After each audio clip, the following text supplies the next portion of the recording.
Philippines is safer now. It's never happened. The peak of criminality was 2014.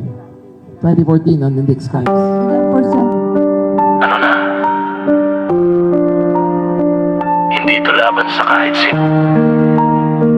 Tanong lang ng mamamayan kung ano ang totoo. Sabi nila ligtas, pero bakit may pangangamba? Sa bawat balita may tanong na hindi mawala. May ilaw sa entablado pero dilim sa kalsada. Ang katotohanan ba'y buo o may kulang sa kwenta? Hindi kami humahatol, gusto lang malinawan. Boses ng mamamayang naghahanap ng kasagutan. Kung maayos ang sistema, bakit may agam-agam? Bakit maraming tanong ang walang kasagutan? Hindi galit ang dala, katotohanan lang.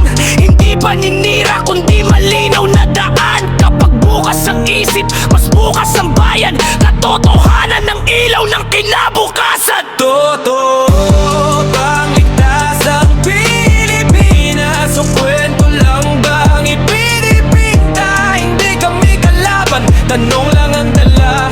Katotohanan ba o may natago pa?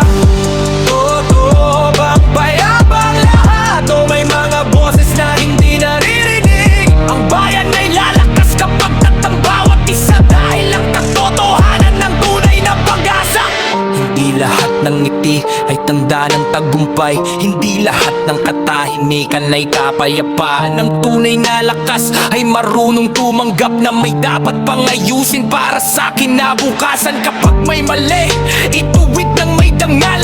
Kapag may tama, ipagpatuloy ng tapat. Hindi kulay ang sukatan ng pagmamahal sa bayan, kundi ang tapang na harapin ang katotohanan. Hindi ito awit ng pagkakahati, ito'y panawagan sa pagkakaisa. Dahil ang bansang matatag nagsisimula sa katotohanan, hindi tinatakpan.